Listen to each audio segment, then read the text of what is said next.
Hello, and welcome back to Sutherland Handmade. My name is Patrick, and I am so glad you are here. Today, in my ever-growing need to sculpt things, I'm ready to embark on a new project. One that should take me anywhere from 3 years to infinitely more to complete. Like any sensible person attempting to seem more cool than they are, I'm going to hitch my star to video games. One in particular. So, pull out your Game Boys and get ready for some outdated pandering. But I'm trying to figure out how we get them to have Pokemon go to the polls. That's right, I'm making Pokemon. In fact, I'm going to try to sculpt them all.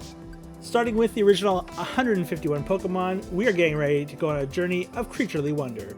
And to start it off, we're going to work on the classic starters with my good friend and yours, Bulbasaur. That's right, Bulbasaur. So let's get out into the tall grass, have a bit of a pace back and forth, and let's sculpt.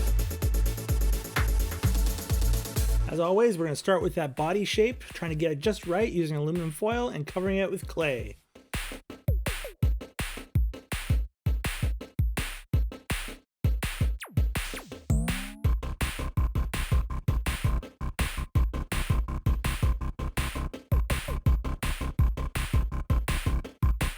Originally I started by attaching the head, but I found this whole process to be just wrong, so eventually I moved to doing the legs.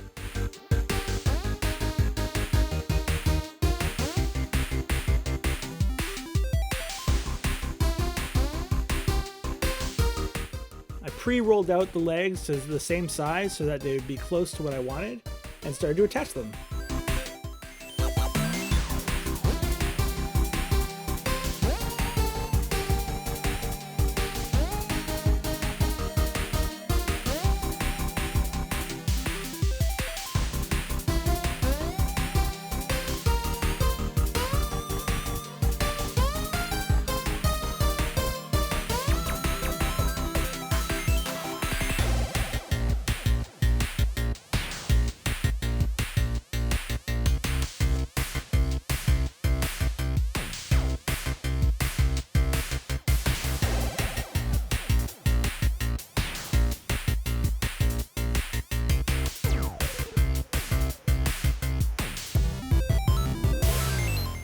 Now, with a clearer sense of what the body looked like, I could figure out exactly where the head should go by rolling a ball that fit the size, including the arms, and it actually worked out, I think, exactly what I wanted.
I opted not to shape anything in the head, just attach a round ball so that I could now add eye holes and eventually a mouth and shape those pieces on more naturally after the fact of positioning the head properly.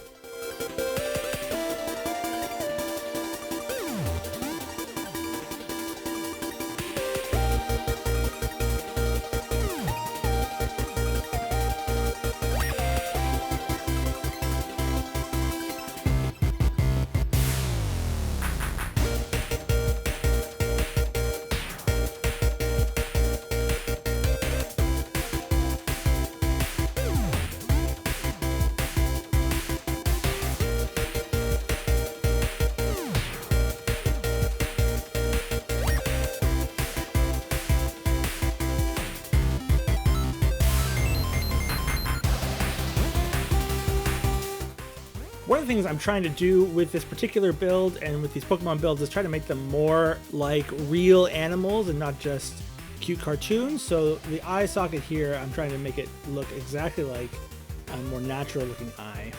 Trying to move from that 2D to 3D can be a little difficult, so it takes me a little bit to work it out and build up the eyes.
With everything in place, I can now add a little bit more muscle and define things a little more, and the horns as well.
I use this custom tool made with a metal rod and a guitar string to sort of smooth out some of the higher edges that are hard to see with the eye but are there.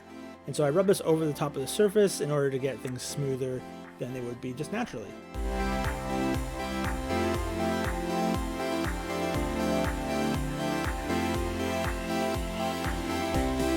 And with that, we've got a face that resembles Bulbasaur. Let's work on the body. As I said earlier, I wanted these Pokemon to be a little bit more realistic in nature, so this half plant, half dinosaur Bulbasaur needed to have some scales. So here you can see me rolling out a bunch of tiny little balls of clay, which I will then meticulously place along the body of Bulbasaur in order to give him scales.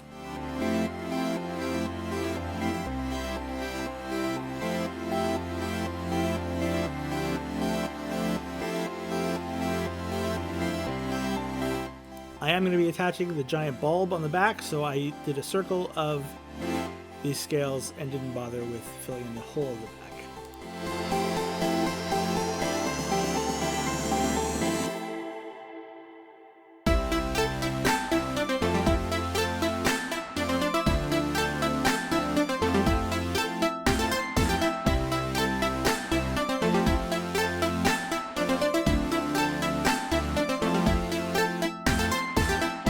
I didn't want to lose the detail in the face, so I decided that the scales would slowly dissipate as they move over the forehead.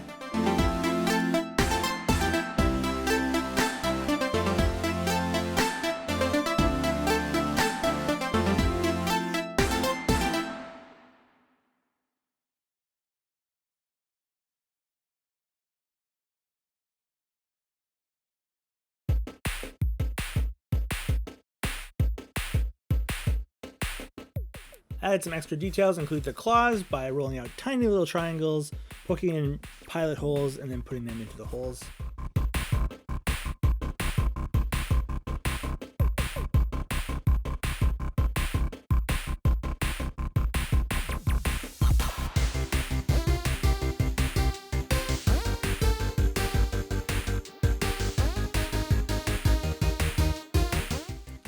Once I felt like the body was in good shape, I decided to move to the bulb on the back. So I created leaves by cutting out a single shape that fit onto what I thought would be the size of the bulb, and then traced that 6 times so that I had multiple layers on which to make these leaves sort of fold into themselves. I drew lines on the leaves once I had the proper shape. I didn't end up capturing it on camera, but that helped to give them a more natural leaf-like texture. Finding the size for this bulb was difficult. I didn't want it to be too massive, but it didn't need to be very wide, so I started with a very narrow shape and eventually smoothed it down into a wider one. To layer the leaves, I put 3 on, spaced apart evenly, and then put 3 on top of them around the edges of it, making it look like the leaves were layered on top of each other.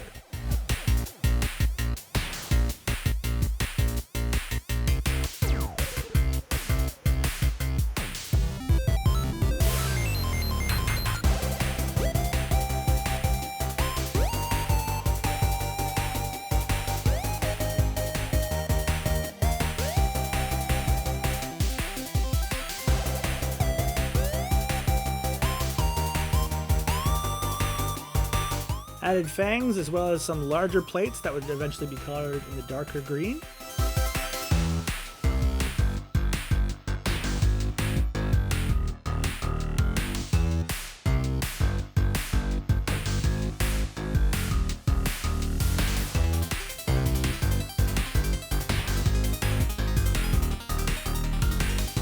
And we had ourselves a Bulbasaur.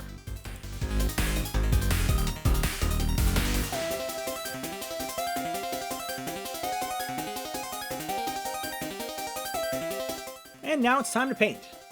I like to start my painting of sculptures generally by using a layer of primer. This helps the paint stick, it helps it so that it doesn't peel off.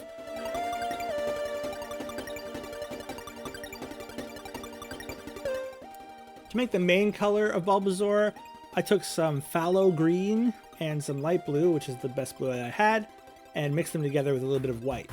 Getting the tone just right was a bit difficult, but with some layering and a bit of time, I was able to find what I wanted. The painting process was a mixture of layering on color, doing some washes, and some dry brushing.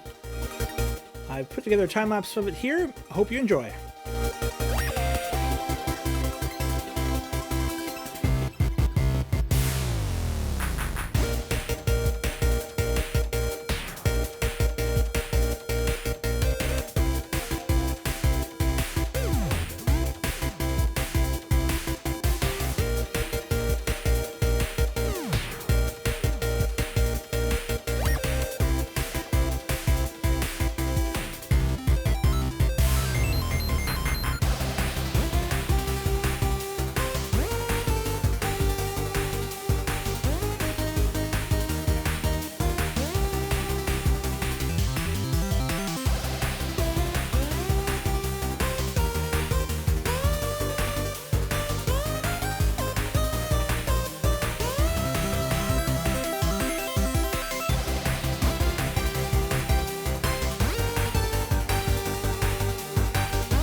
With that, Bulbasaur is done. Here is the final result.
now happy to say I can add Bulbasaur to my sculpting Pokedex.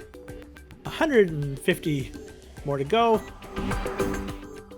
Seems like a lot, but we can do it. Make sure if you enjoyed this and you want to see more of these to give a like and subscribe. Check out some of my other longer detailed sculpts and look forward to more Pokemon in the future. Until then, keep being awesome.